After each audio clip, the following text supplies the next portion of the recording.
Bonjour à toutes et à tous et bienvenue à ce nouveau Good Morning Market. Nous sommes le jeudi 14 mai 2020. Les indices américains ont poursuivi leur repli hier avec un S&P 500 qui a chuté d'1,75%, le Dow Jones de 2,17% et le Nasdaq 1,55%. En Asie-Pacifique à présent, c'est la baisse qui a prédominé également avec le Nikkei qui a cédé 1,5%. Le Kospi coréen s'est replié d'1,2% et le S&P ASX 200, lui, a cédé 1,2%. Les indices chinois également sont en net repli et le DAX donc, qui débute la séance en gap baissier. Concernant le coronavirus, un rapide point, hein, comme d'habitude, avec un nombre de cas confirmés qui est passé à 4,43 millions. Le nombre de décès s'élève à présent à 298 200 et le nombre de personnes guéries a dépassé les 1,66 millions.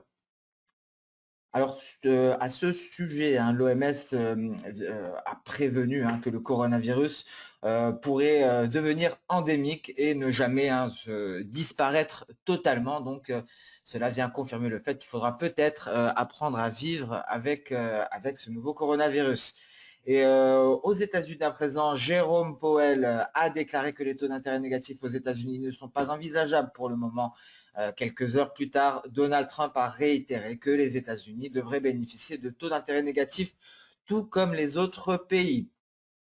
Et la Chine qui a déclaré qu'elle allait engager des poursuites contre des personnes morales, mais également des entités américaines qui demandent des dommages et intérêts pour la pandémie de Covid-19 à la Chine. Et Donald Trump à côté qui a prolongé d'1 an la directive visant à protéger les chaînes d'approvisionnement américaines contre Huawei et ZTE. Et à savoir également que les États-Unis ont publiquement accusé hier la Chine de tenter de saboter, de pirater la recherche en vue de trouver un vaccin contre le coronavirus. Donc tous les efforts de recherche aux États-Unis. Nous avons pris connaissance de certains rapports également. Alors nous allons débuter par le marché de l'emploi. Et donc selon certains rapports, la Chine préparait des exercices à grande échelle, et ce en mer de Chine méridionale, et donc tout près d'îles contrôlées par Taïwan. Et d'autres rapports font également état de navires de guerre de la marine américaine se dirigeant vers le détroit de Taïwan. Donc des rapports qui font surface actuellement et qui ravivent les craintes de tensions géopolitiques dans la région. Et d'un autre côté à présent, donc d'un côté commercial, le Financial Times a rapporté que le Royaume-Uni pourrait réduire les droits de douane sur les produits agricoles américains afin de favoriser les négociations commerciales en cours. Nous allons passer à présent sur le secteur de l'énergie, notamment le pétrole. Alors le ministère américain de l'énergie va acheter jusqu'à 1 million de barils de brut non sulfurisés afin d'en faire des réserves stratégiques. Donc 1 million de barils aux États-Unis dans les réserves stratégiques. Et l'OPEP qui table à présent pour un repli, pour une baisse de la demande à hauteur de 9,07 millions de barils par jour en 2020 contre 6,85 lors de sa précédente estimation. Nous avons d'ailleurs abordé toutes les estimations par rapport à la demande, que ce soit en provenance de l'OPEP ou d'autres organismes lors de notre vidéo de la veille concernant le marché pétrolier afin de répondre à cette question si le pétrole est en cours de stabilisation. Donc aujourd'hui, concernant le calendrier économique, et ensuite nous allons parler technique, car effectivement les vagues en N inversées sont en train de se déployer. Nous pourrons voir des exemples. Alors concernant le calendrier économique, dans un contexte d'inversion au risque, on attend un rapport sur l'emploi. Donc ça, ce sera très certainement la lecture, la publication phare du jour. Avant cela, à 9 h du matin, l'inflation IPC en Espagne pour le mois d'avril. Et donc, c'est à 14 h 30 que nous prendrons connaissance de ce chiffre. À noter tout de même que la semaine dernière, les indices n'ont pas réagi à cela. Donc, encore une fois, cela pourrait être un non-événement aujourd'hui. Et à 16 h, on prendra connaissance, 16 h 30, pardon, du rapport de l'EIA concernant les stocks de gaz naturel. Et lors de la séance asiatique, très tôt demain matin, aux alentours de 4 h du matin, on prendra connaissance de la production, des investissements et des ventes pour le mois d'avril en Chine.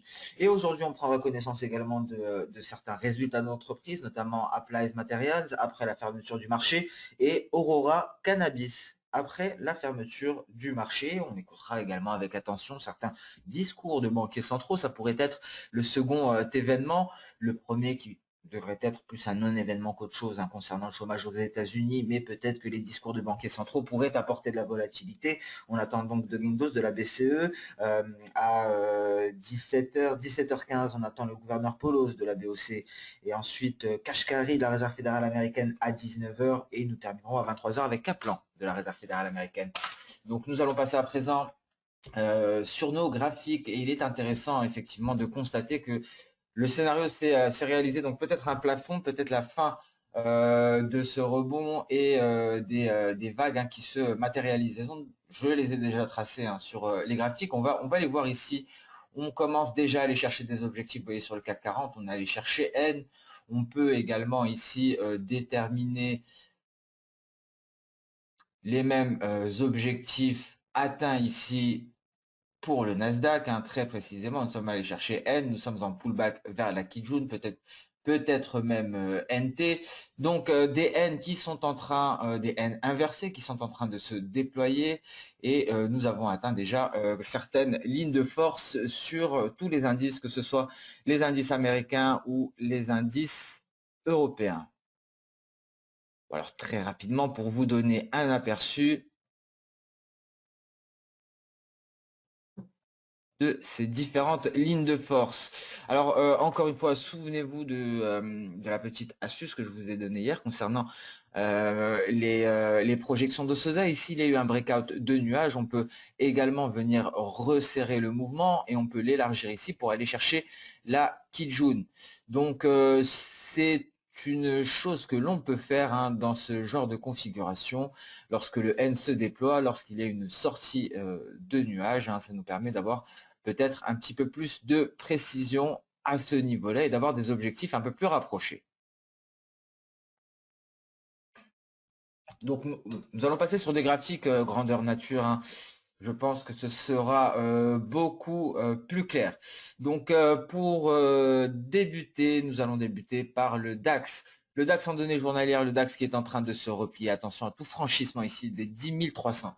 À partir du moment où il y aura un franchissement de ce niveau-là, il pourrait y avoir une accélération baissière. En tout cas, le franchissement de ce niveau pourrait nous permettre d'envisager une poursuite de la baisse du DAX en direction du bas de son nuage, étant donné que les prochaines lignes de force, une prochaine zone de support très certainement composée de V et de E, serait le prochain objectif. Le CAC 40 en données journalières, lui, est déjà sorti ici de son nuage par le bas. En revanche, une petite hausse après le gap baissier qui vient réintégrer ici la lagging span. Une lagging span qui était parvenue à s'affranchir de ce dernier obstacle. Aujourd'hui, légère hausse après donc le gap baissier, on recule légèrement, mais donc une lagging span qui devrait se libérer aujourd'hui à la clôture si le repli se poursuit, plus particulièrement si on arrive à rallier les 4212. Là, pour le coup, ce serait un signal Ishimoku avec une validation, car je vous rappelle que le signal nous a été donné par la sortie du nuage par le bas, mais également le franchissement de la Kijun. La validation, quant à elle, nous est donnée par la lagging span. Lorsque celle-ci parvient à s'affranchir de ces derniers obstacles, les obstacles, les voici, on les voit, ce sont donc toutes ces bougies, mais également cette Tenkan. Voilà pour le CAC 40. On passe à présent sur le DAX en données H4. Nous sommes donc allés chercher ici cette oblique haussière qui rallie ces différents creux. Donc on attend peut-être un franchissement à ce niveau-là pour envisager une poursuite de la baisse. Peut-être un peu plus de précision en données H1, mais avant ça, nous allons ajouter Ishimoku pour affiner, pour avoir un repère. N'oublions pas cette sortie du nuage. Et ici, souvenez-vous le raisonnement que nous avions eu pour le CAC 40 en journalier. Le signal, c'était la sortie du nuage par le bas et un signal validé ici. Pourquoi? Car la lagging span n'a aucun obstacle devant elle. Elle a le champ libre. Aucun obstacle, mis à part ici cette oblique haussière. Je vous rappelle que même les trendlines, les lignes de tendance, sont des obstacles pour la lagging span. Donc, il faut garder à l'esprit que la lagging span pourrait rebondir ici, ce qui se traduirait par un pullback après un franchissement. Donc, voilà pour un éventuel scénario à garder en tête. Il est important de connaître le comportement de la lagging span au contact des différents éléments graphiques, notamment ceux que vous avez vous-même tracés, car il est intéressant de constater que la lagging span interagit également avec ce genre d'éléments qui ont été tracés par vous-même. Voilà pour le DAX en données H4, un peu plus de précision peut-être en données H1. Souvenez-vous ici les points que nous avions choisis pour le N inversé. Je vais afficher le rayon. Les niveaux tiennent bien. Les niveaux sont suffisamment précis ici. Nous avons tenu cette oblique haussière visiblement très précisément. C'est assez précis. On est en train de tenir F2 également. Donc j'ai ajouté les speedlines et visiblement c'est F2 qui est en train d'être travaillé. On travaille également cette oblique haussière et nous avons N ici en renfort. Donc nous sommes pris en étau en ce moment même, peut-être qu'à la publication de ce GMM, étant donné qu'il y a un petit temps pour le montage, pour la conversion, ce n'est plus en direct comme avant lorsque nous étions dans nos locaux. Donc peut-être que d'ici là, le DAX aura tranché. Pour l'heure, nous sommes vraiment pris en étau entre F2 et cette oblique haussière. Nous allons ajouter notre repère, notre boussole à présent.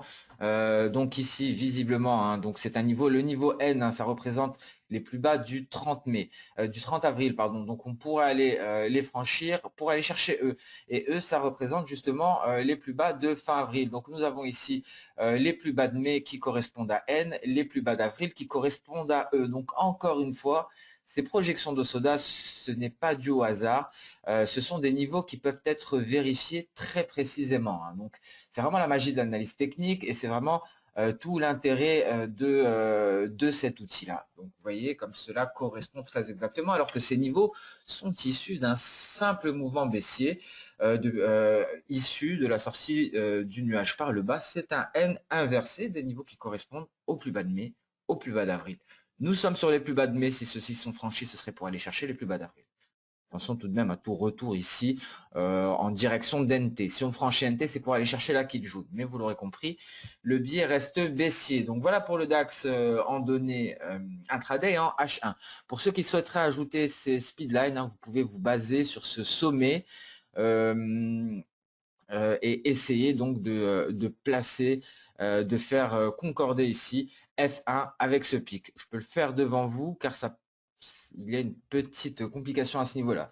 Donc sélectionnez ici les speedlines, on sélectionne le sommet. Le problème, c'est que nous avons la main sur cette ligne et non celle du haut. Donc nous allons essayer, en bougeant la ligne du bas, la F3, nous allons essayer de faire matcher F1 avec le dernier pic. Une fois que ce dernier pic et sur F1, je peux valider et ça me permet d'avoir donc des speedlines à la baisse. Donc voilà, donc pour ceux qui souhaiteraient ajouter cela à leur analyse graphique. On passe à présent sur le CAC 40. Donc CAC 40, c'est le même topo. Nous avons des speedlines. Ça nous permet de mesurer la force de la baisse ou d'une hausse éventuellement. Donc ici, on essaye donc de revenir au-dessus d'F2, mais nous sommes bien en dessous. Nous avons validé tous les niveaux issus de ce N inversé. On peut donc s'intéresser au prochain niveau. Cette fois-ci, pourquoi pas s'intéresser à ce dont nous avons parlé hier, ce que l'on va également détailler lors du masterclass sur Ishimoku et les projections d'Osoda. Donc ici, nous avons les prochains niveaux. En nous intéressant à cela, on peut même aller chercher la Tenkan car nous avons décelé un breakout ici.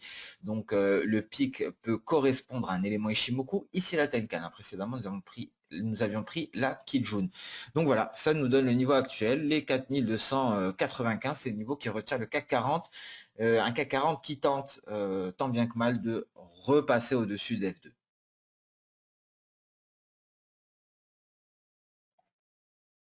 Nous allons à présent nous intéresser, voilà, donc je zoome quelque peu pour que vous puissiez constater les différents niveaux. Je passe à présent sur les indices américains. Alors les indices américains, nous avons également cette oblique haussière qui relie les différents creux, les différents creux. Peut-être même un triangle symétrique avec un pullback. Très certainement même un triangle symétrique avec un pullback que nous pouvons constater ici avec un N baissier qui est allé chercher sa ligne de force V. Voici le range pour le Dow Jones, 23 254, 22 984. Nous allons zoomer un petit peu pour plus de précision et cela est bien précis effectivement. Pour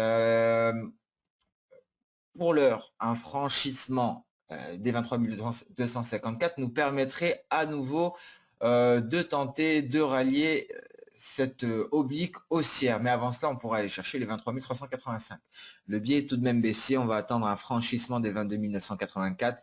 Et là, on pourrait tabler pour un Dow Jones aux alentours des 22 500 points. Nous allons ajouter notre boussole. Nous allons ajouter Ishimoku. Et nous avons donc également cette résistance, et c'est celle que nous avions déterminée justement, les 23 384, et c'est un palier de Kijun. Et ici, donc, on remarquera également que la ligne de force N correspond au plus bas ici, marqué le 22 avril. Donc, encore une fois, hein, des niveaux qui ne sont pas pris au hasard. On peut voir la concordance des différents niveaux. Ce sont des points bas, ces niveaux-là. Donc, il faut en être conscient. C'est à quelques points près, certes, et ça reste tout de même assez précis. Et à noter que les 22 500 points, qui sont la dernière ligne de force de ce NBC, correspond à ce palier de SSB. Un palier de SSB, c'est quoi? C'est lorsque la SSB est à l'horizontale. On va pouvoir le voir ici. C'est un palier d'SSB. En voici un autre. Donc tout ça, ce sont des paliers d'SSB. Ce sont des supports et des résistances également. On peut s'amuser à les prolonger et on peut s'amuser à constater leur effet, à constater leur action sur les cours, hein, que ce soit dans le passé ou dans le futur. C'est juste pour l'exemple, hein. Voilà, et donc au final, cela permet de quadriller les cours. Nous avons des supports et des résistances. Ce sont des paliers d'SSB, donc c'est important de le savoir ça aussi. Ishimoku est un outil très puissant, hein. Ishimoku vous donne des niveaux de support et de résistance. Mis à part les signaux.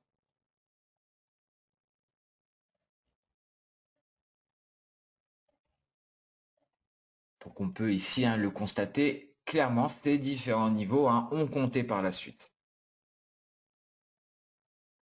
Le S&P 500, donc la zone que nous avions déterminée hier, ce cluster, cette zone de support, hein, depuis cette pandémie du coronavirus. Chaque fois que je parle de cluster, effectivement, malheureusement j'ai une pensée par rapport à ça, mais un cluster, hein, en analyse technique, c'est un niveau qui est composé de plusieurs niveaux, si je puis dire. Donc c'est une zone. C'est une zone de support ou de résistance. Donc ici, nous sommes allés chercher ce cluster, cette zone entre 2795 et 2790. Nous allons y ajouter notre boussole, bien entendu. Ce sont des paliers ici, vous pouvez le constater, des paliers de SSB. C'est très exactement la zone que nous sommes allés chercher. Et c'est la zone qu'il faudra franchir en vue d'aller chercher les 2761. Nous allons afficher le rayon. On tente ici de réintégrer. La résistance ultime devrait être à 2830, pardon. Attention à tout franchissement de 2830, cela nous ramènerait au 2860. Donc attention tout de même au flux d'actualité. On a eu, de grosses baisses, hein, et ce depuis 2 jours. Donc on pourrait assister à une tentative de rebond. Donc il faut garder l'esprit clair, ne pas rester focalisé uniquement sur la baisse. On attend des cassures de support pour aller chercher le prochain support.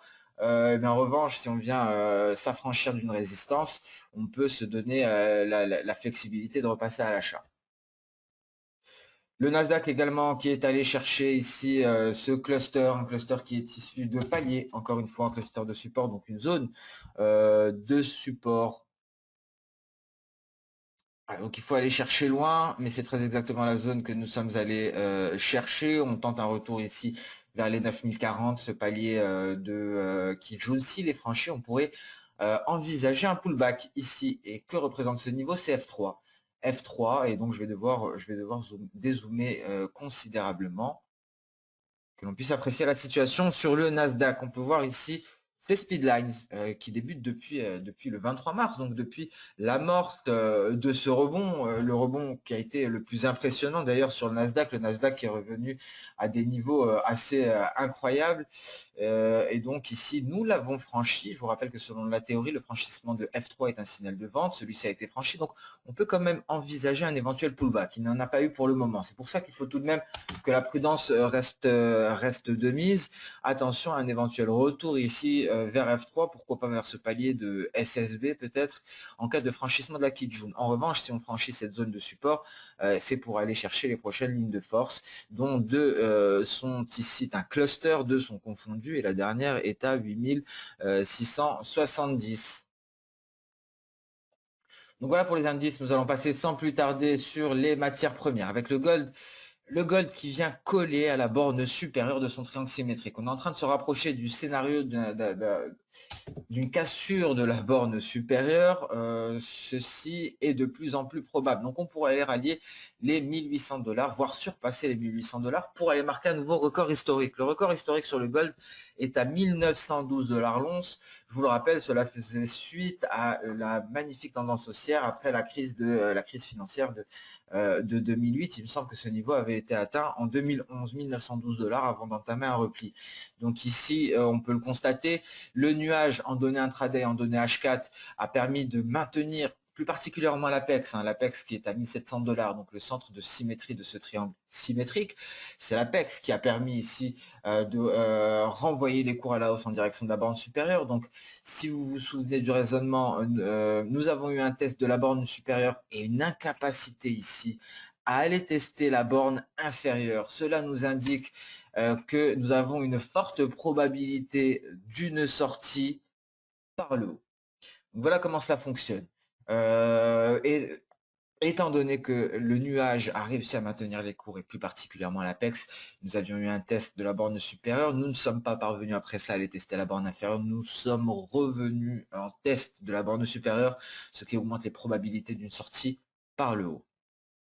Et donc cette sortie par le haut nous permettrait d'aller chercher d'autres objectifs. Nous avions un N haussier ici, souvenez-vous, et nous pourrions aller donc selon ce N haussier le finaliser aux portes des 1800, des 1800 $ l'once.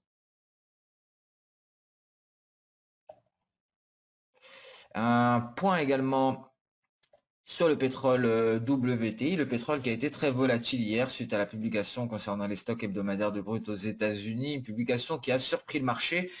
Mais voilà, donc comme annoncé, c'est un marché sous pression. Il ne faut pas s'attendre à une impulsion haussière qui nous téléporterait aux alentours des 40 $. Ce n'est pas possible. Ce n'est pas possible. Il y a toujours des problèmes de demande.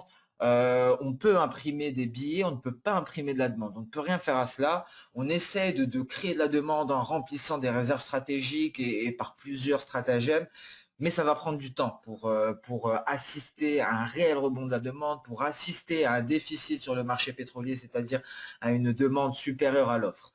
Ça va prendre énormément de temps, les pays membres de l'OPEP+, font d'énormes efforts en vue de cela, mais il faut rester patient, ce n'est pas quelque chose pour aujourd'hui ni pour demain. La preuve hier, malgré des stocks très encourageants, c'était simplement une mèche pour réintégrer après la figure chartiste. Donc prudence sur les pétroles, on reste extrêmement prudent, surtout que si il y a une seconde vague, on parle même d'une pandémie qui devient endémique, donc un coronavirus qui devrait rester parmi nous. Donc dans ce cas-là, attention à ces estimations de reprise des demandes qui sont beaucoup trop optimistes, car s'il y a une seconde vague, s'il y a d'autres mesures de confinement à nouveau et généralisées, la demande en prendrait un coup. Et là, effectivement, la reprise de la demande, toutes les estimations de reprise que nous avons pris connaissance de la part de Goldman Sachs, de Bloomberg ou même de l'OPEP seraient faussées. Et là, pour le coup, on repartirait à la baisse sur les pétroles. Donc, soyez prudents, s'il vous plaît. Il ne faut pas se précipiter pour le moment. On reste extrêmement alerte à toutes les données fondamentales, à toutes les annonces des pays producteurs, mais on garde à l'esprit que c'est un marché qui va se stabiliser sur le long terme. C'est un marché que l'on ne peut pas, si je puis dire, manipuler. S'il y a des annonces ou autres, cela va être sur du très court terme et on revient sur le point d'équilibre en vue de la consolidation. Donc voilà pour le pétrole, on reste extrêmement prudent et on remarque ici cette ligne de force N qui tient bon, une ligne de force N qui vient d'où? C'est ce N haussier ici, un N haussier dont je n'ai gardé qu'un seul niveau, mais nous allons immédiatement ajouter les autres niveaux. Et voilà comment quadriller ici les cours du brut. Et on peut voir ici la précision de ces niveaux. Nous sommes allés chercher V et les 25-20. Comme ça, vous avez les différents niveaux pour le WTI. Afin d'en bénéficier, n'hésitez pas à utiliser les projections d'Ossoda en vous basant par exemple sur le 28 avril à 20 h pour le creux, pour le sommet intermédiaire le 30 avril à 21 h et pour le creux le 4 mai à 1 h du matin. Et vous aurez les différents niveaux en vue éventuellement de scalper. C'est ce qui peut être intéressant, comme par exemple un test de N est un excellent ici point de vente, surtout lorsque celui-ci coïncident. Donc il faut comprendre ce raisonnement-là, hein, ce raisonnement technique. Cette ligne de force N vient coïncider avec cette borne supérieure. Donc souvenez-vous, c'est pour ça que j'ai insisté là-dessus, pour vous parler de cela, c'est un cluster. C'est un cluster ici qui a freiné cette hausse, donc c'est beaucoup plus fort que si ce n'était qu'un seul élément. Donc en vue de scalper, c'est un très bon point de vente et on peut aller chercher la Kijun. Et c'est effectivement ce genre de choses qui fonctionne. On peut le voir ici, on va mettre la Kijun en gras. Ça nous donne un très bon objectif. Par exemple ici, en ayant vendu sur N, avec un objectif sur la Kijun. Donc voilà comment se traite le pétrole actuellement. C'est vraiment, excusez-moi l'expression, casse-gueule d'entrer maintenant sur le long terme. Personne ne sait, personne ne peut savoir comment va évoluer ce marché parce que personne ne sait quelles économies vont être confinées, si elles vont l'être ou non, et comment va évoluer le coronavirus. Donc on ne peut pas se placer sur le long terme dès maintenant, mais il y a énormément de choses à faire en scalping. Encore un autre exemple ici, ce test, et c'est exactement la même chose. Ce test devait encore un cluster et une excellente opportunité de scalping. Quel est l'objectif? On en a deux. Soit nous allons chercher notre Kijun, soit nous allons chercher notre SSB. Tout simplement. Donc voilà une autre manière détournée d'utiliser Ishimoku en vue du money management pour du scalping, pour avoir des objectifs. Vous utilisez deux éléments principalement, la SSB, la Kijun, et ça marche très bien. Donc voilà pour les pétroles. Donc s'il vous plaît, essayez d'avoir plutôt ce genre d'approche sur le WTI et sur le Brent au vu des fondamentaux et au vu de la condition actuelle du marché pétrolier. Nous allons passer à présent sur le marché d'échange et nous allons débuter par l'euro-dollar, hein, l'euro-dollar qui se maintient toujours sous toutes ces résistances. Hein. Nous maintenons aux alentours, encore une fois, de ce cluster. Donc, pour ça que j'ai insisté là-dessus, pour ceux qui nous rejoignent, qui suivent les Good Morning Market que depuis très récemment. Donc, j'ai préféré préciser cela. Ce cluster, ce sont deux lignes de force issues de deux vagues différentes. Ce N inversé ici et ce N inversé à ce niveau-là. Donc, nous avons c'est un niveau qui est aussi fort qu'un apex, par exemple, c'est-à-dire cette ligne de symétrie d'un triangle symétrique. Donc voilà pour l'euro-dollar, ça tient bien, hein, sans réel directionnel pour le moment, avec un biais tout de même baissier, un biais haussier uniquement en cas de franchissement de cette oblique baissière qui vient rallier les deux derniers sommets locaux. Et cela viendrait de pair avec une intégration dans le nuage, ce qui confirmerait le passage d'un biais baissier à un biais neutre, car en sortant du nuage, le biais devient haussier. Donc voilà encore pour un type de raisonnement. Très intéressant ici également la UD NZD, donc, qui est toujours en train de travailler V, peut-être en vue de rallier N, voire E. Donc ici, nous avons le N aussi, on se base sur le breakout de la Kijun cette fois-ci, et non du nuage, étant donné que le breakout de la Kijun est intervenu avant. Vous remarquerez que j'en profite aujourd'hui pour vous donner quelques petites astuces techniques sur les projections d'Osoda. Je vous prépare un petit peu avant donc le masterclass. Et donc ici, nous sommes allés chercher V. Voici les prochains objectifs. Hein. Et concernant le GBP-USD, souvenez-vous, le scénario d'hier, visiblement, celui-ci a été, il s'est confirmé. Il s'est confirmé. Nous avons bel et bien eu notre tête qui est venu se former avec notre épaule et une cassure de la ligne de cou. Et à présent, donc on y va. Attention, peut-être la seule chose qui devrait attirer notre attention à présent, c'est la lagging span qui est en train de tenter ici, je vais la mettre au maximum, en train de tenter de s'affranchir de la Tenkan. Donc un dernier obstacle, hein, on pourra assister à une poursuite à une poursuite de la hausse, du retrait à la hausse ici, et donc une mèche inférieure qui grandit, ce qui ramènerait la lagging span en retrait à l'intérieur de cette bougie verte. Donc attention tout de même pour le moment, mais un scénario qui semble se réaliser ici avec cette figure chartiste, un franchissement de la ligne de coup.